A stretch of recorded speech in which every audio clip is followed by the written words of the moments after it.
What's going on, YouTube? Welcome back to the channel. Hope you guys are doing well and ready to code. So really quickly, let's talk about what we're going to be building in this video. We're going to build this awesome SwiftUI Pokedex here using the newest iteration of SwiftUI or SwiftUI 2.0. So there's some awesome new features that we're going to be going over, how to implement using SwiftUI 2, and we're going to be doing this in the MVVM architecture pattern. So this is going to be a full-scale MVVM app with a networking layer, models, view models, and all that awesome stuff. All of this data is going to be populated from an API, and we're going to be building this out all in one video. So without me wasting any more of your time, let's go ahead and start building this shit. So open up a new project in Xcode, select app, hit next, and you're gonna wanna make sure you have all three of these things selected before you create your project. So SwiftUI for the interface, lifecycle is SwiftUI app. This is a new feature, and then language is Swift. So I'm gonna call this Pokedex SwiftUI tutorial. And I'm gonna hit create, and Xcode is gonna create this project for me.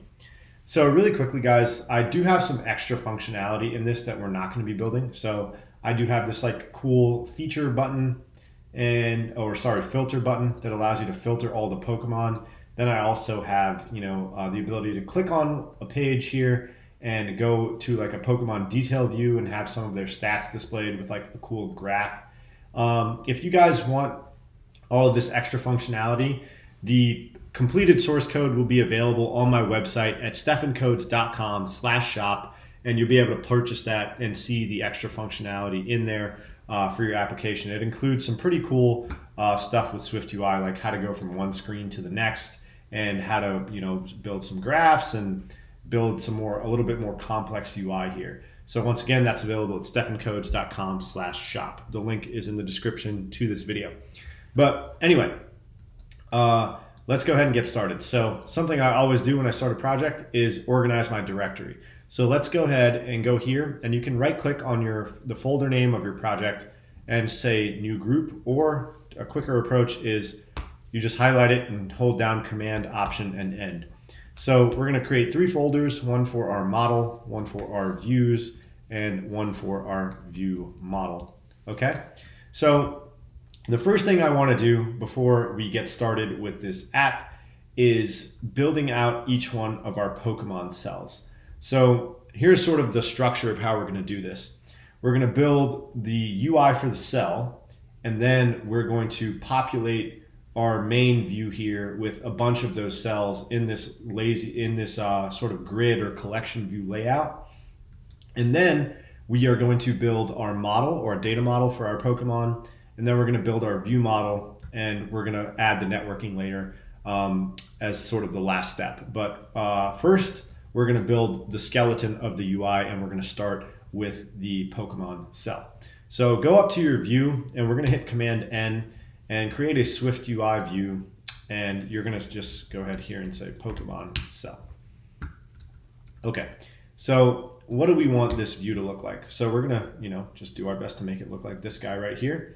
So first thing I'm going to do is make this a Z-stack, and let's go ahead and hit resume on our preview provider so that we can see what this looks like. It should just be a blank white screen to start with. And while that is going, let me talk about why. So we're going to have this background layer as like the sort of bottom layer of our cell. Really quickly, guys, select iPhone Pro Max, or if you want to keep it as the iPod 7 Touch, whatever the hell that is, you can do that. But I like looking at it in this layout. So the Z stack is going to be like the bottom or the background layer of the cell. So really quickly, I'm going to just go ahead here and give this a background of color.green. And you notice that nothing happens just yet. But once we start adding things to this cell, you're going to see that background color of green take effect. So really quickly, let's just go ahead and add some text right here, and let's say Bulbasaur. And you can see that it has that green background color, right? So really quickly, from a layout perspective, we're going to want inside of this Z stack, we're going to want to put a V stack in there because we have things stacked vertically on top of each other, or in a vertical layout. So I'm going to wrap this text in a V stack. So you guys can go ahead and hit Command or hold down Command and click on that and say embed in V stack. Now, really quickly, this option only shows up if you have the preview provider open. If I were to say, like, go up here and say show editor only, and you click on that guy, that option is not available to you. So keep the canvas open, and it makes your SwiftUI development a little bit easier. So now we're going to also want two things down here, right? We're going to want this little text guy and a picture. So within this V stack, we want an H stack because this is like the things that are stacked on top of each other, but this second layer is horizontally stacked. So I'm going to go here and I'm going to create an H stack, and I'm going to say text is poison, and then I'm also going to create an image. Right now we don't have this image provided just yet. This is available in the description of this video. I'm going to drag and drop it into my project. It's just a little picture of Bulbasaur that we're going to use as an image for like testing purposes or building out our UI.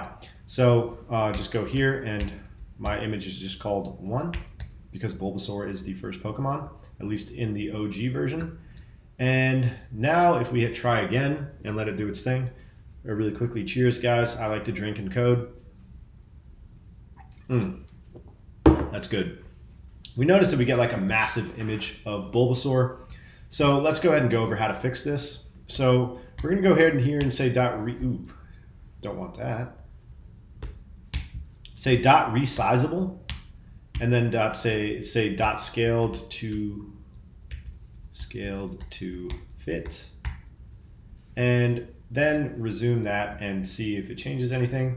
And it got even bigger. So you guys are like, Stefan, what the hell are you doing? I thought you were trying to help me, not hurt me. And just give it 1 second. So we're going to say dot frame, and then we're going to give it a width of 68 and a height of 68. And you notice it gets a lot smaller, and that I am actually not trying to hurt you guys. I am just teaching you how to code. So now that's like the basic layout of our cell, right? We obviously have to add some touches or some like touching up to it, and let's go ahead and do that now. So first thing is we want this cell to be rounded. So we're gonna go to our Z stack. So if you guys get lost in like the bracket inferno, we know that we want to add this corner radius to the actual Z stack, or the cell itself, and that's all sort of wrapped in a Z stack. So just click the opening bracket of your Z stack, and then you go beneath that and add all your modifiers. So I'm going to say corner radius, and it's going to be 12. And then if I hit resume, every time I hit resume, I'm going to take a drink. We notice that the cell gets rounded, right? So that is looking decent so far, but certainly not good. So let's go ahead and change our text colors to white, and then add the appropriate padding. So here I'm going to say dot font, and that's going to be dot headline, and then I'm going to say dot foreground color is dot white. So that looks pretty good, but we do notice, however, that we want this V stack, or this item, this little text here, to be aligned to the left, right? So this is part of this like parent V stack. And if we want everything to be aligned to the left, we can apply an alignment modifier to our V stack. So we're going to say dot leading right there. And we notice that it just gets shoved over to the left. If I were to say dot trailing, it would get shoved over to the right. So another thing, guys, is V stacks only have 3 alignment options. It's leading, center, trailing. H stacks have top, center, bottom, right? So you can align a vertically stacked thing to the left, center, or trailing edge, and you can align a horizontally stacked thing to the top, center, or bottom edge. So that's pretty important to remember. Anyway, let's see. Now we need some padding on that guy. So I'm going to go ahead here and say .padding .top and give it a padding of 4, and then give it a padding of .leading as well. So that looks pretty good. Now I want us to modify this poison guy. So here we're going to say .font, and we're going to say .subheadline, and then we're going to also say bold. Okay, and then we say foreground color .white. So that looks pretty good. And now you guys might be wondering how we get this cool little capsule view here. So we're going to apply what's called an overlay. And now we have to place this overlay content in here. So just hit enter and then hit enter again to sort of like open up these little these little parentheses. And we're going to apply this rounded rectangle overlay. It's going to have a corner radius of 20. And then we're going to give it a fill of color.white.opacity and say 0.25. Let me do this a little bit more. And let's like zoom in. So you guys can see that it actually does have a little bit of filling now, or this little rounded overlay. But we need to go ahead and apply one more modifier to get this to work. So go outside of this overlay guy, and we're going to apply a actual frame to this text. So we're going to go ahead here and say .frame. Width is going to be 100, and height is going to be 24. And resume means I got a drink.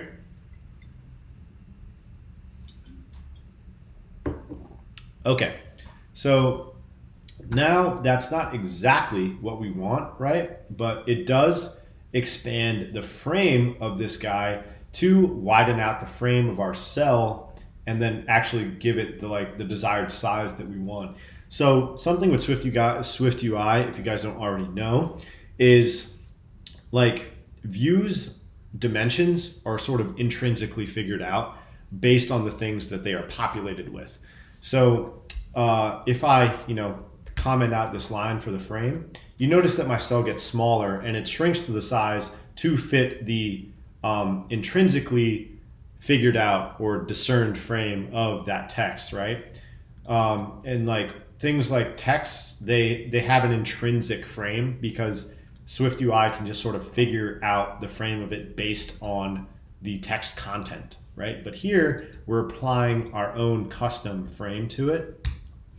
And then after we do that, it expands the height mainly the width of the cell because we give it this like extra bit of width. So now what I want us to do is actually apply some padding to this text. And when we apply that padding to the text, it's going to have the effect of expanding this little overlay, as long as we apply that padding before we apply the overlay. So we'll go over what that means in just a second. So go ahead and just say padding dot horizontal and say comma, I believe it's 16, oops. And then say padding dot vertical is 8. So that looks pretty darn good, right? So let's talk about what exactly this did. So it applied some padding to the actual text, right? So it said, hey, here's this text, and now this text has these padding parameters. And then the overlay gets rendered around that padding. So if we were to like put this, let's say after the overlay, I think it would have a different effect.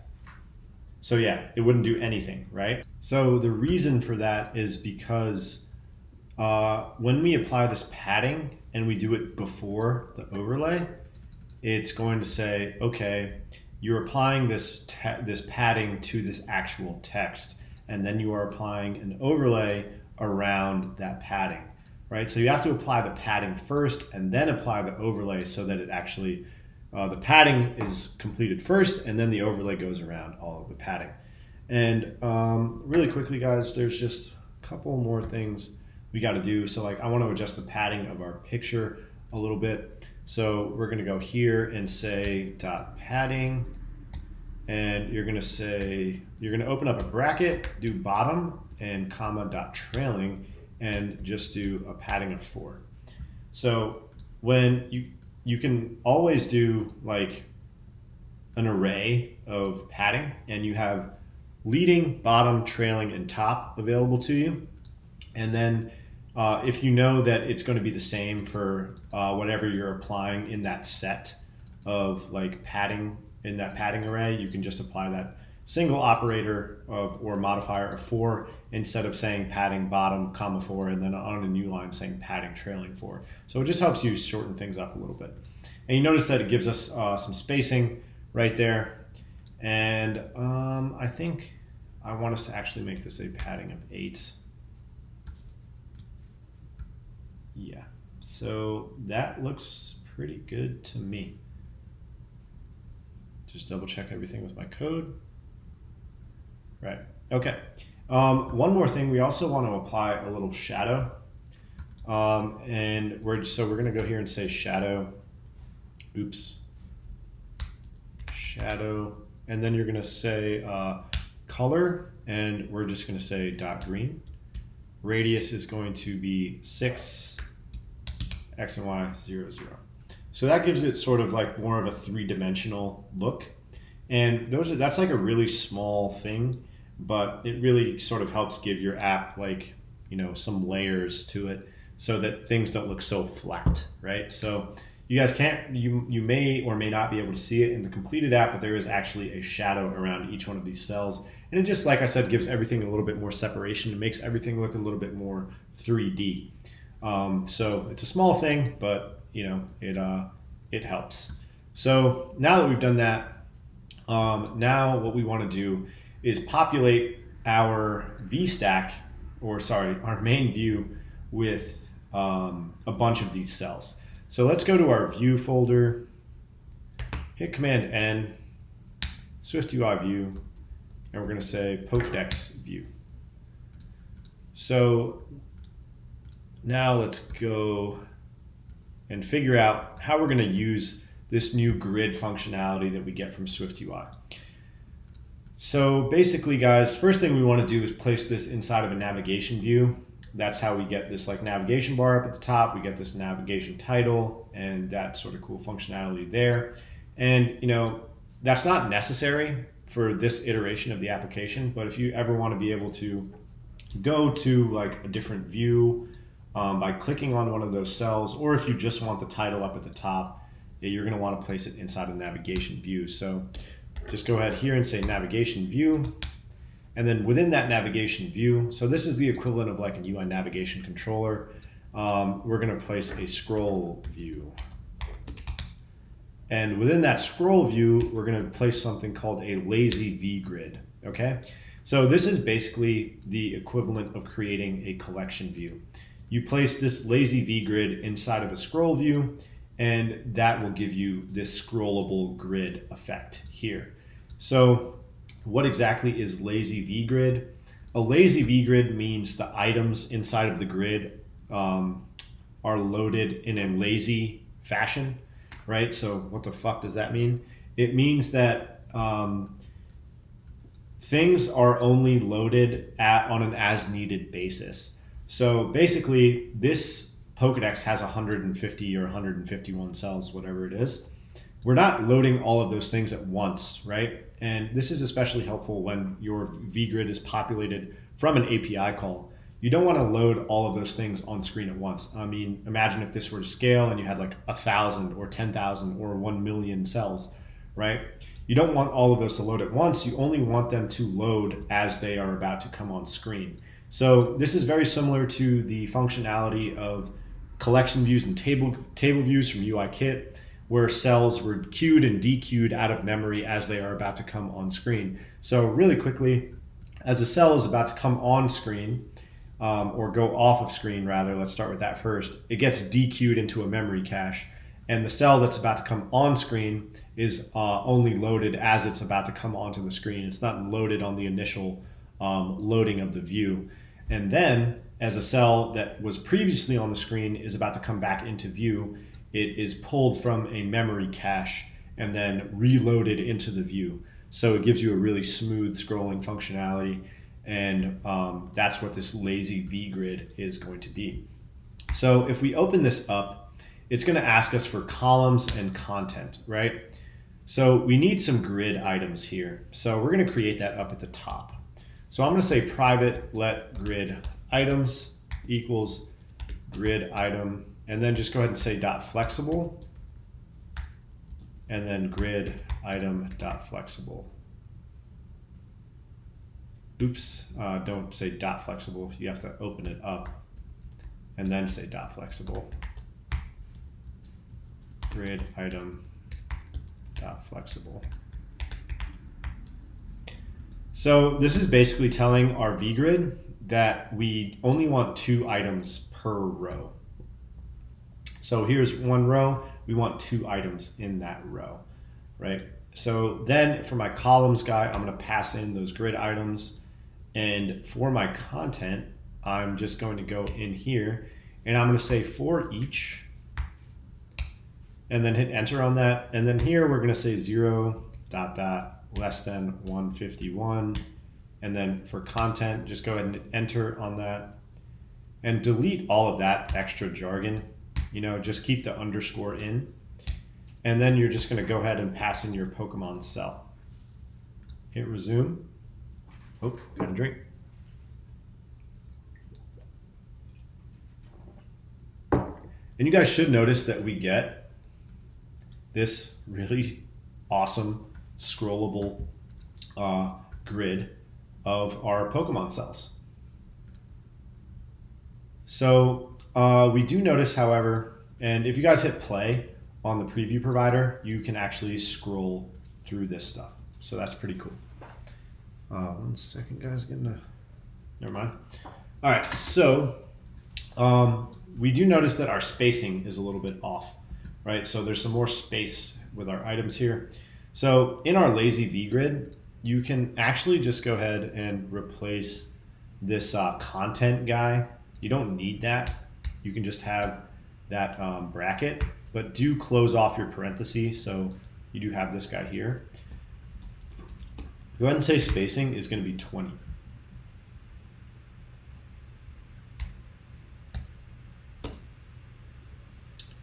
So we have column spacing. Go ahead and hit try again.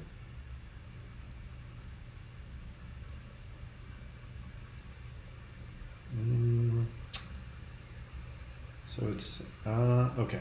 I believe we have to delete that, yeah. Okay, so it should look like this, guys. You have columns and then spacing, and that is closed off by 1 parenthesis, and then everything else is just wrapped in a bracket. So that looks pretty good. Actually, go ahead and change this to 16.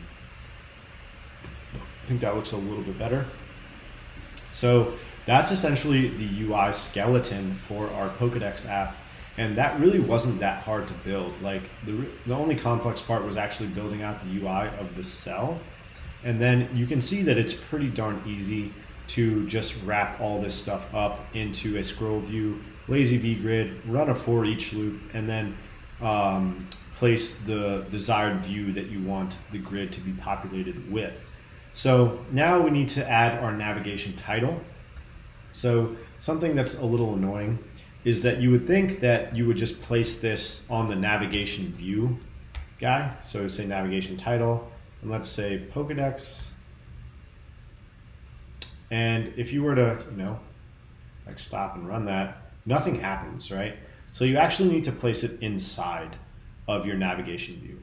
So you would go 1 bracket up and then place that Pokedex guy in there, and then we should see Pokedex showing up right there. You can say Pokedex, Pokemon, doesn't really matter. And then as I scroll, we notice that we get that cool navigation bar functionality, right? So now that we've accomplished the skeleton of the UI, I want us to go ahead and start introducing our model and networking layer. So let's start by creating our Pokemon data model, and then we're going to go over reaching out to our API and getting all this data, and then we're going to use a view model to populate all of these Pokemon cells. So really quickly, just go ahead and hit Command N on the model file. select Swift file, hit next, and we're just going to call this Pokemon. So the concept behind this, guys, is that each cell is going to be populated with a Pokemon, and each one of these Pokemon has, some common properties. They have a name, they have a type, and then they have an image, and we're also going to associate a background color with each one of these Pokemon. So let's go ahead and start coding out what we want this class to look like. So we're going to say struct Pokemon, and it's going to conform to the decodable protocol as well as the identifiable protocol. Then we're going to say let ID int, let name string, let image URL is a string, and then we say let type is a string. So this is all we need for the current setup of what we have. In the completed source code, guys, once again, available at stephancodes.com/shop, we introduce a couple more properties like height, attack, defense, weight, total, and this description that you see here as well. But for this case, we don't need any of that stuff. This is all we need to display here. So now that we have our data model, let's go ahead and start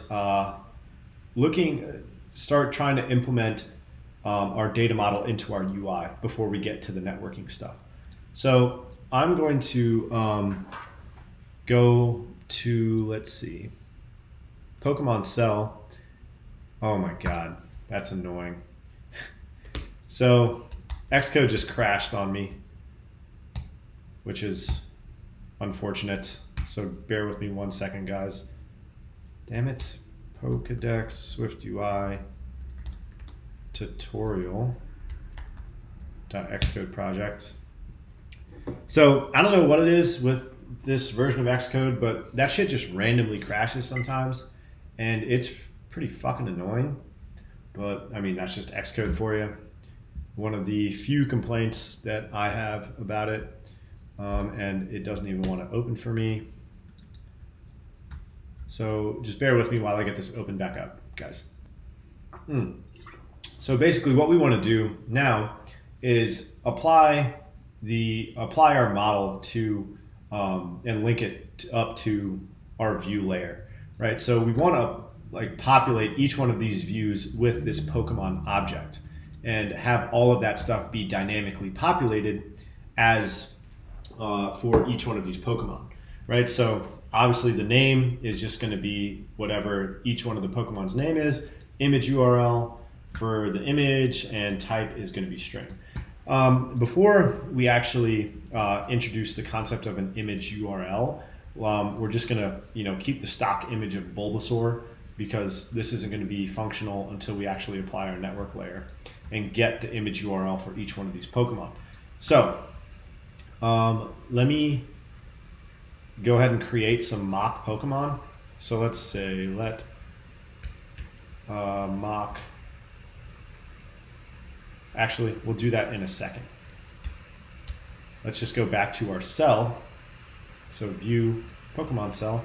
And what we want to do is require that this Pokemon cell be initialized with a Pokemon. So we're just going to go up to the top here and say let Pokemon be equal to Pokemon, right? And if we go ahead and hit Command B, we're going to get some errors. So compiler error, it's not telling me exactly what yet, but basically now we can't initialize this Pokemon cell without passing in a Pokemon to it. But before we get to that, we're going to go here and we're going to replace this text with Pokemon.name.capitalized. So whatever Pokemon we pass in to this cell, guys, it's going to populate this text right here with the Pokemon's name, and it's going to capitalize the first letter for us. Now, here we want each Pokemon's type, so we're going to go ahead here and just say Pokemon.type. And then here, we're going to keep this as just that for now. And then what I want us to do is, now we're going to create sort of like some mock Pokemon to actually see what this looks like before we apply our networking layer. So go back to your model and let's just say let mock Pokemon be an array of Pokemon, and do this like bracket opening like that and just say .init and just do this. And for the ID, say 0, name, you can say Bulbasaur, image URL, we're just gonna say 1, type is poison. And then add a comma there, and then we're just gonna copy and paste this a bunch of times, right? So each one of these guys has to have a unique identifier. I think 5's enough for now. So this mock Pokemon array is just going to give us like some mock data. So here I can say Ivysaur. Keep the image URL as 1 for now because, like I said, we don't actually have these images yet. Poison, yeah, that's fine. Then this guy, Venusaur. Poison, this guy we can make Charmander, this guy we can make Charmeleon, and this guy we can make Charizard. Type is going to be fire, fire, fire, okay? And then here, just delete the comma on the last one, and go ahead and go back to your Pokemon cell, and then for the Pokemon preview, we can now pass in one of these mock Pokemon from that array. So we're going to say Pokemon, mock Pokemon, and you can go ahead and say like, give me the Pokemon from index 3. Go ahead and resume. Try again. Oops. Yeah. So this also has an error here. So we can go ahead here and say Pokemon, mock Pokemon, and then just go ahead here and say like, give it the second one. And you guys should notice that some different data starts coming up based on what we put in this sort of mock Pokemon array. Hi, 11 Pro Max. Sorry guys, bear with me. It's not my fault, it's Xcode's.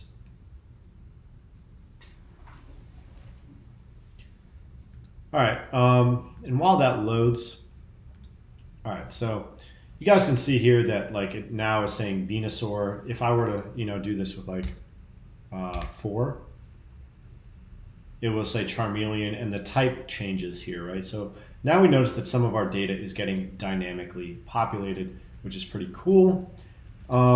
So now what we're going to do is actually introduce our networking layer and actually go ahead and fetch all of these Pokemon from our API. So really quickly, guys, I have all of this JSON just sort of racked together here, and the URL is in the description to this video where all of this JSON or this JSON endpoint is located.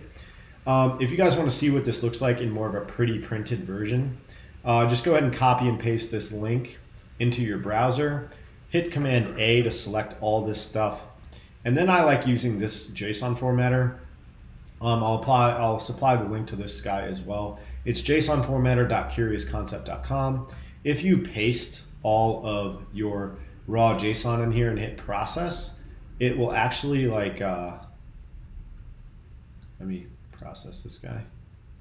Right, so it'll actually process that data for you and give you some like object notation of what your JSON data looks like in more of like a pretty printed version. So we have like evolution chain, height, ID, image URL, name, type, weight, all that stuff. So this is all the JSON that is represented in this URL endpoint here. So now that we've done that, let's go back here and go to our view model, and we're gonna hit Command N and introduce a new file called Pokemon View Model.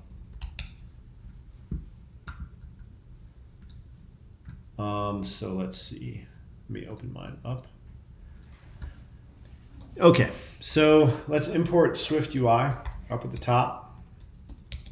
say class Pokemon view model and make it an observable object. And then we're going to say at published var Pokemon equals an empty array of Pokemon. So if you guys haven't seen this stuff before, I will explain it a little bit later on. Really quickly, it's like a little bit difficult to wrap your head around, but once you get the concept down, it's not that hard to understand. And it's going to be easier to understand once we complete the full life cycle of the project.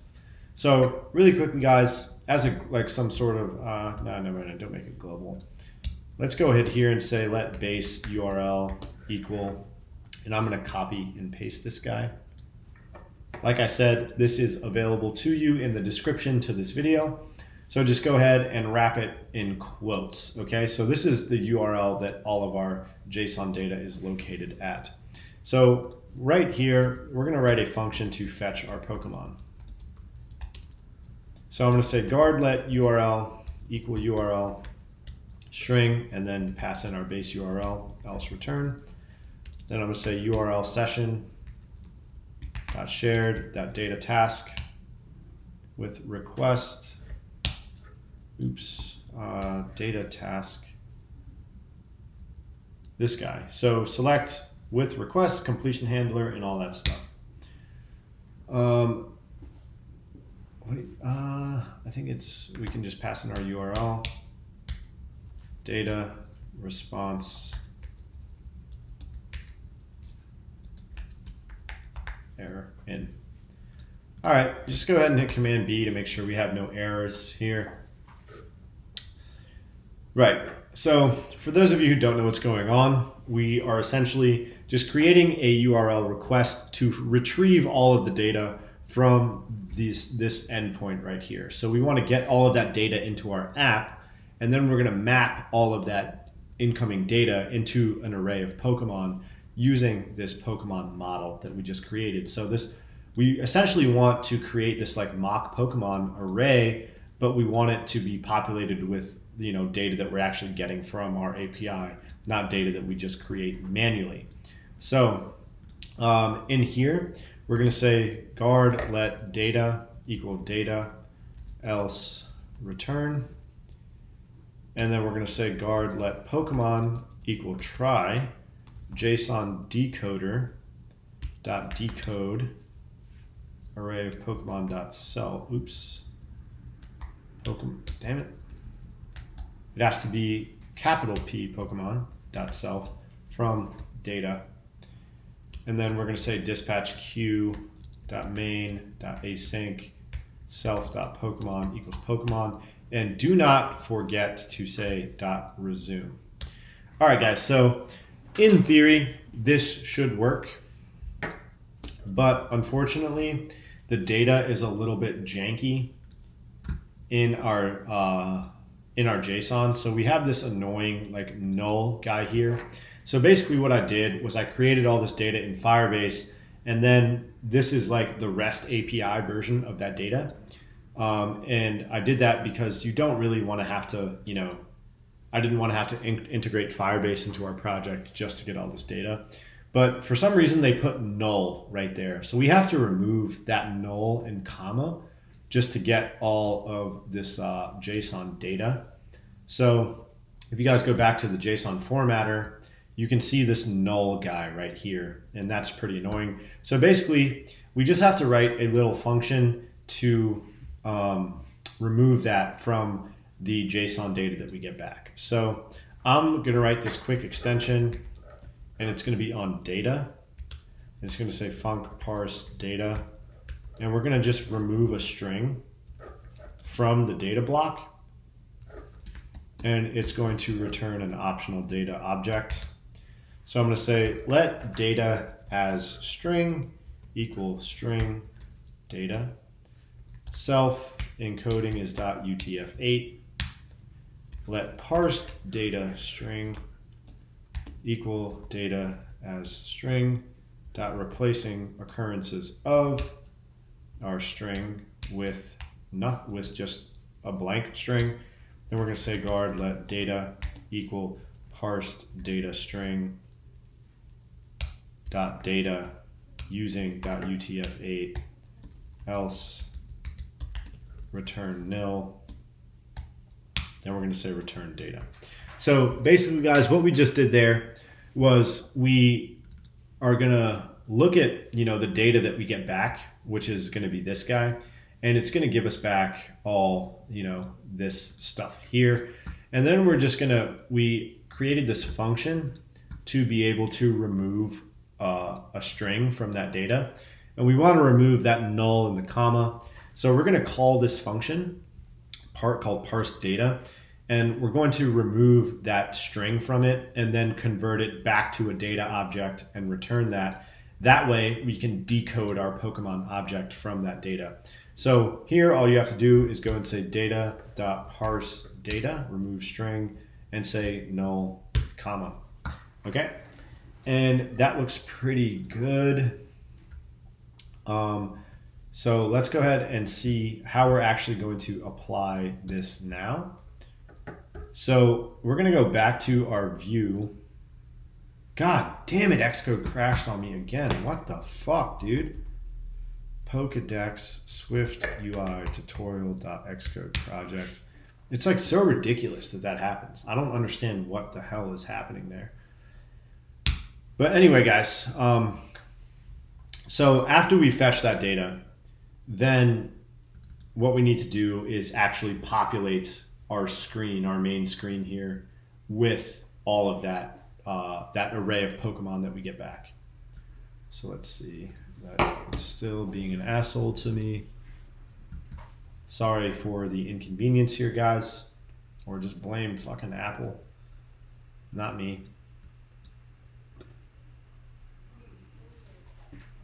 All right, so now when we call this fetch Pokemon function, it's going to reach out to the API. It's going to parse that data for us so it gives it back to us in the right format.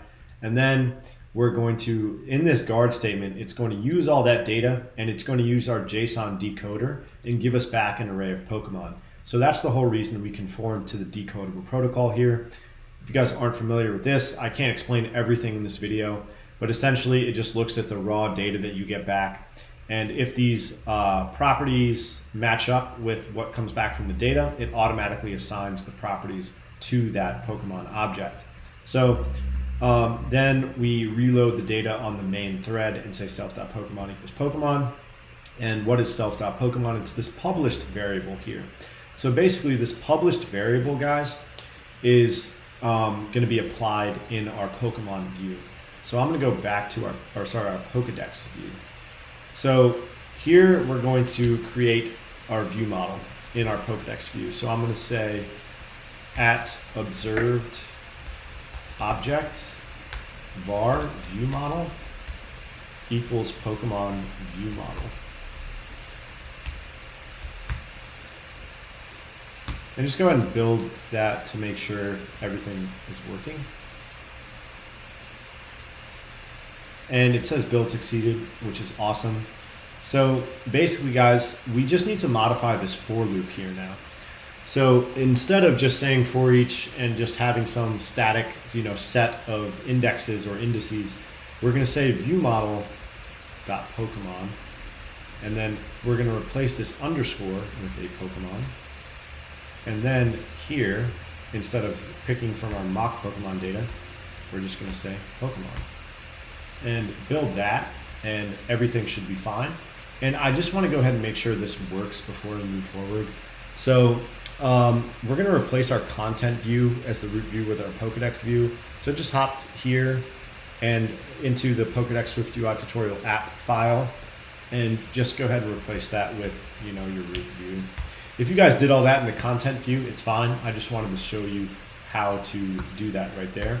And let's actually freaking run this thing. I don't know if we've actually run this guy yet.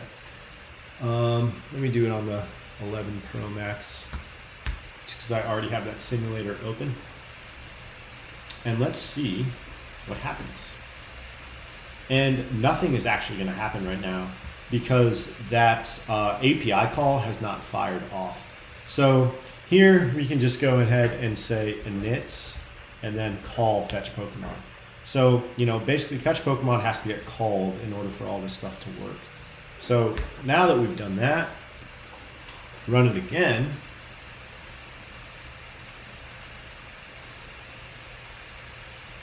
And it should start looking a little bit better.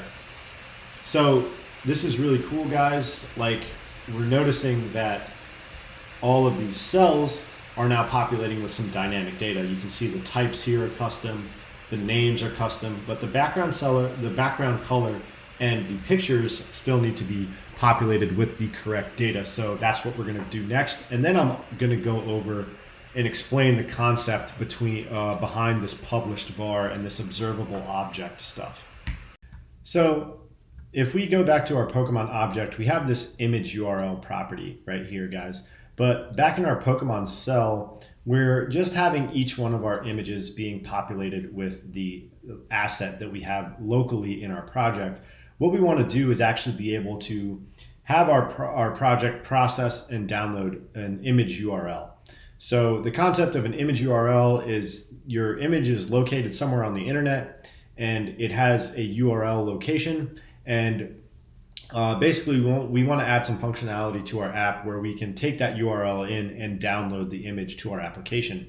So in order to do that, I'm going to have us go ahead and install a Swift package. So go to File, hit Swift Packages, and go to Add Package Dependency. And I'm going to go ahead and paste this guy in here. And it's something called Kingfisher.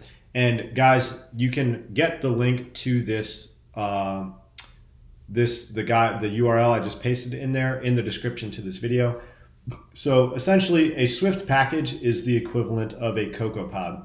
It's like dropping a third-party API into our application. And this is essentially what we're going to use to manage our image loading, right? And the reason it's better to use a third-party API for this is because it has a bunch of functionality that you're going to want when it comes to downloading images in your project, like image caching, and doing it in the most efficient way possible. And instead of writing that image networking layer yourself, you can just follow these couple easy steps to do it. So go ahead and just select Kingfisher SwiftUI after you paste that in there, and it should download that Swift package for you. And now we're going to use this Pokemon image URL, and we're going to use this Kingfisher guy to actually download the correct image for us. So let's go back to our Pokemon cell, and up at the top, go ahead and just say import Kingfisher SwiftUI. So you guys will notice that you can now import this module into your project because we just downloaded this Swift package dependency. So now go ahead here and replace image with KF image. And then you're going to just say URL string Pokemon.image URL, just like that. And you guys will notice that if you run your project again, you'll notice all the correct Pokemon images showing up in your project. So you notice it takes a second to load, and that's because it has to fetch all and download all of those images.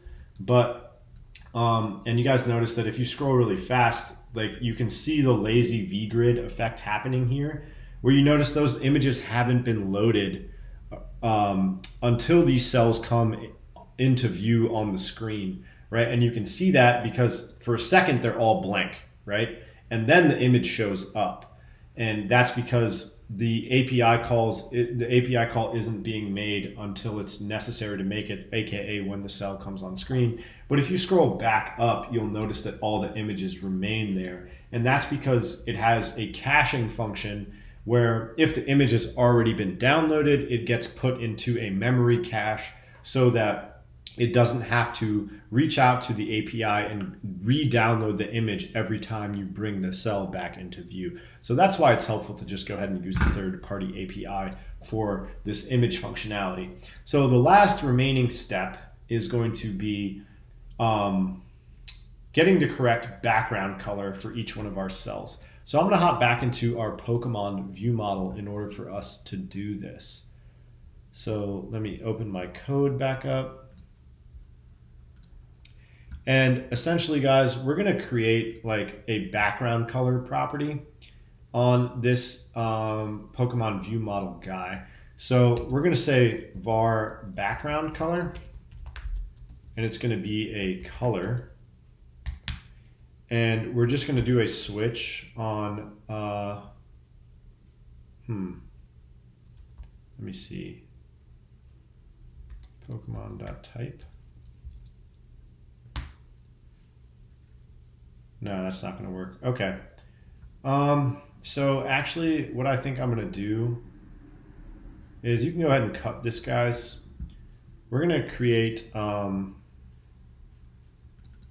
another struct for this. Now, let me think about the best way to do this. So basically, we want to determine the background color based on the Pokemon's type. We can just write a function. So let's say func background color for type, which is a string, and it's going to return us with a color. Right? So then let's just do a switch on type. And we're going to say case fire return.red case poison return.green case water return.teal, or actually, guys, go ahead and make this UI color, because it gives us a little bit more color options. And then here say system red, here say system green. And then for water, we're going to say return.system teal. And I think you guys get the idea behind this. I'm going to go ahead and just paste the rest of the stuff in here, and you guys can just pause the video and type it out. I don't want to spend too much time typing this stuff out. This video is already getting pretty long. And default, just say return.system indigo. So let's just talk about this function really quickly before we implement it. So basically, we're going to call this function, and it's going to ask us for a type.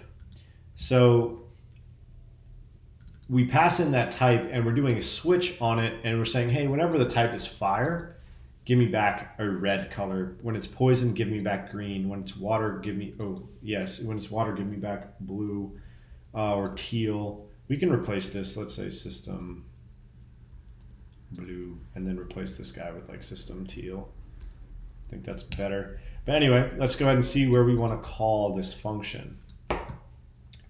So in our Pokemon cell, this is where we set the background color, right?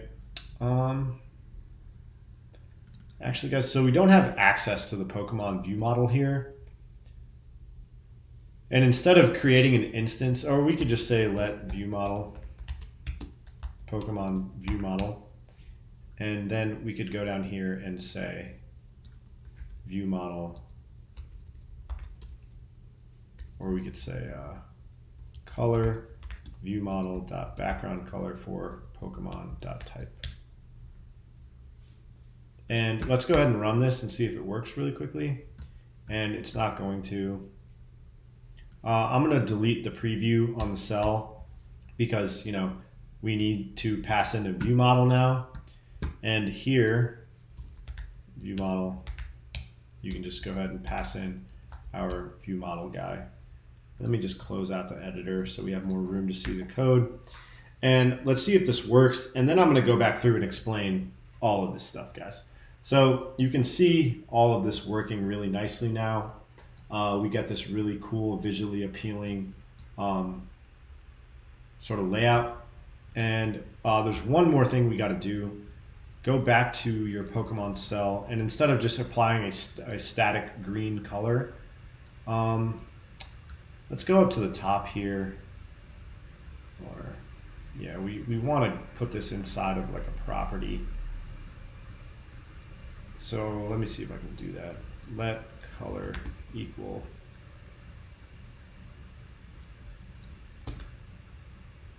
and just put color in there.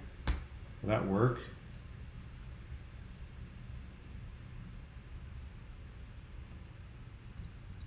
So let's see if we can put this up at the top.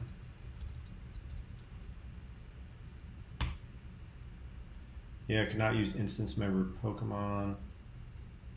So we could just init, do an init guy here. Say Pokemon view model, Pokemon view model. And then I can say let color like this, or we can call it background color to be more specific. Then I'll just go here and say self.pokemon equals Pokemon, self.viewModel equals viewModel, and self.color or background color equals, and then I can copy and paste this guy in there and delete this guy here. Okay, so now we can go ahead and place this background color here, and we can also place it right there. Right, because you guys will notice that each one of our cells has a shadow color of green, but we want it to have a shadow color of whatever the background color of the cell is. So we just created this sort of class level property here in this initializer so we can have access to that in multiple places. So we don't have to copy and paste this ugly, like big block of code or line of code in multiple places. So now if we run our code, guys, the project should be complete. So if you understand everything that's going on, you don't need to stick around for the explanations because that's all the rest of this video is going to be. I hope you guys enjoyed it if you choose to leave now. But if you want to stick around for some explanations, it's going to take about another 3 to 4 minutes or maybe less to explain everything we just did. So really quickly, I told you guys I was going to explain the concept of this published variable and this observable object, guys. So this is a concept that is unique to SwiftUI and the concept of declarative or reactive programming, right? So basically, we're declaring this Pokemon view model to be an observable object. And then over in our Pokedex view, we create this observed object and then create an instance of our view model. So we're saying that this view model conforms to or inherits from the observable object superclass, and then when we create it in the view, it's an observed object. So basically, how this all comes together is that when you have a published variable like this on an observable object class, whenever this guy gets changed, whether things get added to it, things get removed from it, or it starts out as empty and then we populate it using an API call. When you have a reference to that view model inside of your view and you're doing something with that published variable, when this app starts out, Pokemon is empty, and then we have to reach out to our API, get all that data that we need, import it into our application, parse all of the data, and map it into our desired custom object of this Pokemon guy. So that takes a little bit of time. Even if it's just a second, if it's half a second, the bottom line is this array starts out as empty. And then when it gets populated, back in our view, it's going to say, hey, this is a published variable that is part of an observable object. And this view model has been declared as an observed object, meaning, hey, we're sort of listening for changes that happen with this view model. So when that Pokemon guy gets published or when it gets set, right, then this for each loop is going to get executed again.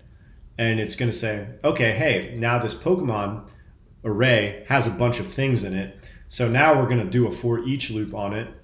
And we're going to look at each one of the Pokemon inside of that for each loop. And now we're going to create a Pokemon cell using each one of those Pokemon. So really quickly, just to do a recap on everything I just said, is basically this view model is something that we're listening to changes on, right? It's an observable object. And then in the view class, you say, hey, we are observing this guy.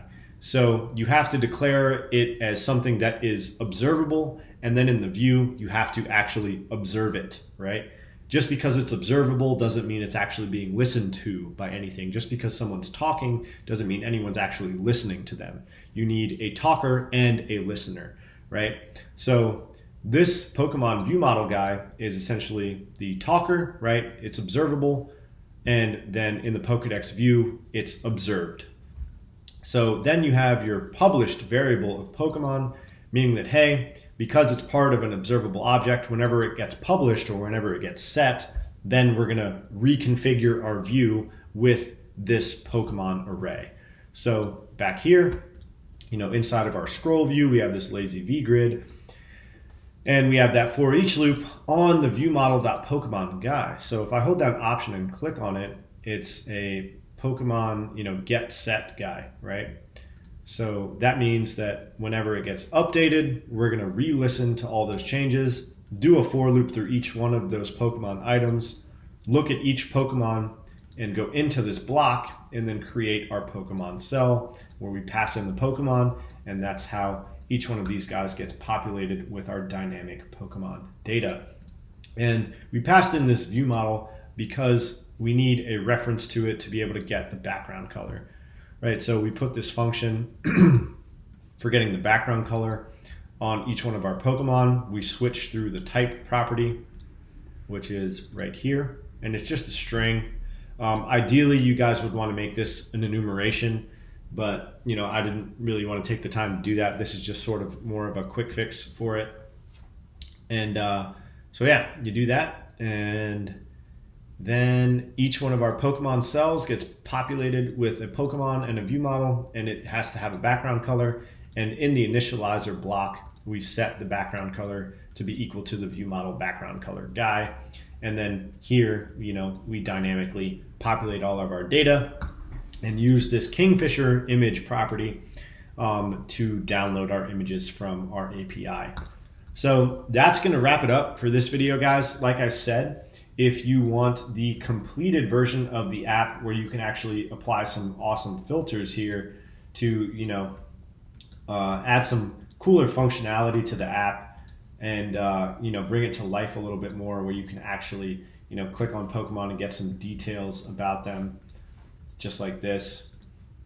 That's going to be available on my website at stephancodes.com/shop, where you can purchase the completed source code for the whole project. So I hope you guys like this video. If you do, go ahead and subscribe to the channel. There's going to be a lot more stuff like this coming out. Also, don't forget to check me out on Instagram. My personal Instagram is linked in the description here. It's just, Stephan.Dowless. And then my App Stuff Instagram is AppStuffLLC. And like I said, don't forget to subscribe to the channel, guys. Appreciate your support. Also, don't forget to check out my courses on Udemy. Links to all that stuff is in the description as well. So that's going to be it for this one, guys. We'll see you later. Peace out.